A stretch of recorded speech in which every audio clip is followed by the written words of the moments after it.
Welcome to the Mobile Home Park Mastery Podcast, where you will learn how to identify, evaluate, negotiate, perform due diligence on, finance, turn around, and operate mobile home parks. And now, here is your host, the fifth largest mobile home park owner in the United States, Frank Rolfe. Never in history has America suffered from a greater absence of structure and of accountability. It's really crushing our society as we know it when people don't even feel the desire to go to work, to hold many of these traits that Americans have held dear for so many decades. Yet, that's where we're at right now. This is Frank Rolfe, the Mobile Home Park Mastery Podcast.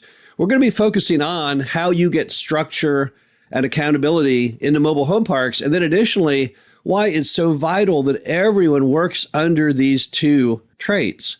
So let's first start off with the concept of why you need structure. Well, without structure, then life pretty much just falls apart on a macro level. If we didn't have a government, if we didn't have laws, if we didn't have a military, if we didn't have property ownership laws, if we didn't have just the basic concepts of morality and of working hard and family and all these other issues, imagine how rotten life would be.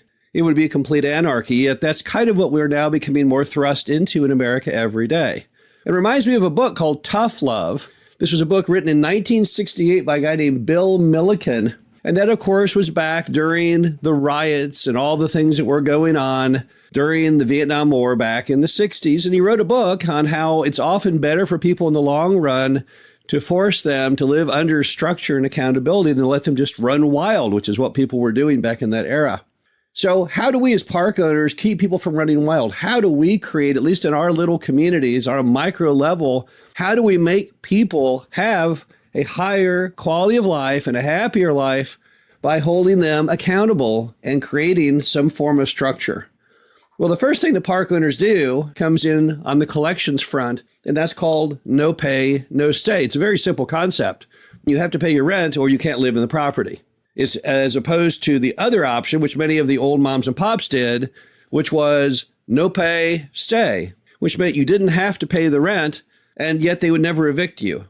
The problem is you can't get people to pay rent in an environment in which there's no ramifications to not paying rent.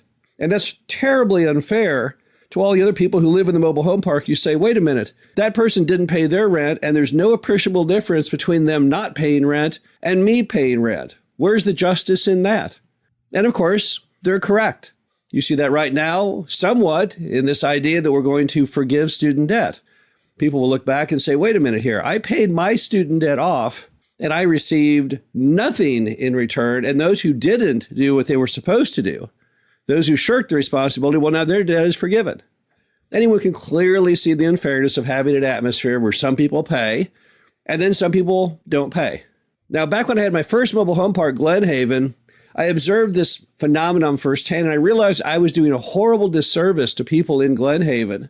That's the property I used to self-manage, if I didn't collect the money every month, because here's what would happen. If someone couldn't pay and they came to me and said, hey, I can't pay my rent, I'll pay you twice next month, and they never did. And then the next month they said, well, I can't pay this either, I'll pay you 3 times next month, and they never did. What I was really allowing them to do was to be homeless.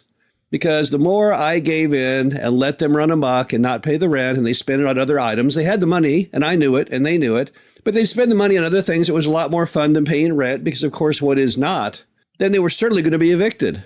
At some point, I'd say, well, you can't go, 8 months without paying, so you got to pay it all up now or you're out. And, of course, they couldn't, but they could have. If I'd made them pay every month, then they would have never been behind. But since I let them get so far in arrears, it was impossible for them to catch up. So even then, not allowing people to pay rent and still live in your property, well, it's just an absolute death sentence to them as far as their housing needs.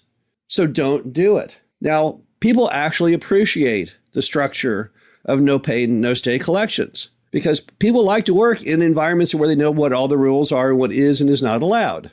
So if you tell the people you have to pay your rent every month, and if you don't, I'll evict you, and you stick with that, that's clearly the most fair for everyone. It also keeps people from getting into trouble because that way every month they pay the rent as their number one priority. And let's all be honest, to mobile home parks, rent is not that high. The U.S. average lot rent is about $280 a month. I mean, at least 80% of every mobile home in America is paid for in full. There's no mortgage. So I'm charging a rent that is a fraction of every other option in that market. And that makes it even more damaging if I let that person get behind, because where in the world are they going to go that they can actually afford? The answer is absolutely nowhere. So no pay, no stay is the correct amount of structure. It does hold people accountable. It is one of the best forms of tough love, because in the long run, people would thank you. Now, they won't thank you. You'll never have a resident say, just wanted to thank you for making me pay rent every month so I didn't end up being homeless. They won't do that. But yet you'll know it's happening. You'll know that that's the benefit of structure and accountability. Another way we create structure and accountability in mobile home parks is by no play, no stay rule systems, which basically say if you can't play by the rules, you can't live here because it's not fair to your neighbors. Same thing as collections, right? Maybe even worse, because if a resident doesn't pay the rent, people only hear the tale of someone not paying the rent and getting away with it, but they see it every day with rules. If someone wants to go and put 5 jalopy non-running cars in their yard, push a dishwasher or refrigerator into their yard, not mow their yard at all, these are things that destroy all of the neighbors' quality of life. They all look out at their windows and they see that, or they walk by or they drive by and they feel very embarrassed to live there. That's simply not fair. If someone has their property well maintained and well mowed, what do they look out on? They don't look out on their property. They look out on everyone else's. And if those people don't maintain theirs to the same standard, that person is punished. It's not fair that they be punished. So you're right back at the same issue again. If I allow people to not follow the rules, what's going to happen? A, it harms everybody else. B, it's unjust. And C, it ultimately will lead to their removal.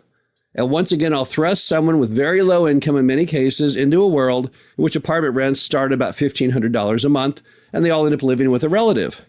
So again, you've got to have accountability and you have to have structure in your rules enforcement program. You cannot let people just run amok in the complete absence of any requirements as to how they live. And then we have structure and accountability just in the park management hierarchy. You've got a manager, unless you self-manage, and that manager, that person's job is to interact with all of your residents. So the hierarchy needs to be the residents go to the manager with a problem. If there's a problem the manager cannot address, then they go to you. You cannot have it where the residents go to you, the owner, and not through the manager. That creates absolute anarchy. Now, where that happens in many properties is when the owner lets it happen. They may be going through the property, checking it out. They run into a resident. The resident says, hey, can I talk to you about a problem? And they say, oh, okay, yeah. Here's my phone number. Next thing you know, the resident's calling, and it's not a problem. It's typically they can't pay their rent and they want to get some kind of variance, either on the rent or on the rules. All those things you're trying to create the structure for. And you've now allowed them to get around your manager, which then they tell all their friends and neighbors. And therefore, your manager no longer has any authority because, oh, yeah, well, you don't have to go through the manager. Here's the owner's phone number. And by the way, they're going to pass your phone number around to everyone in the entire property. All you've done is just ruined your manager's authority. You've ruined the entire structure of how the property works. So instead, it has to be that all residents, all of their questions, comments, concerns, all funnel to the manager.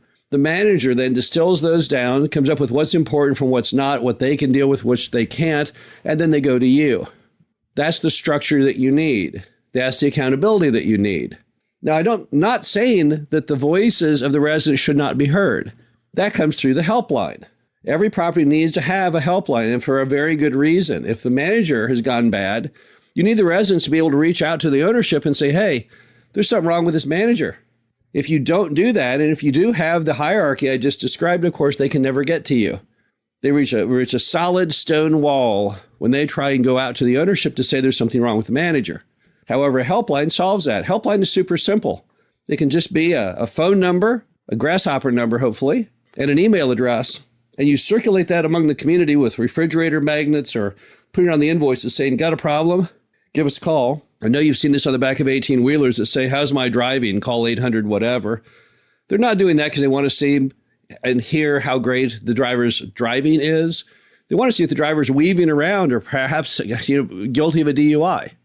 Same thing with your mobile home park. You've got to give them that backdoor way to get their voice, their concerns, their comments to you as the owner. but only in that method. It can't come on the front side. It can't come from them having the option to talk to the manager or talking directly to you.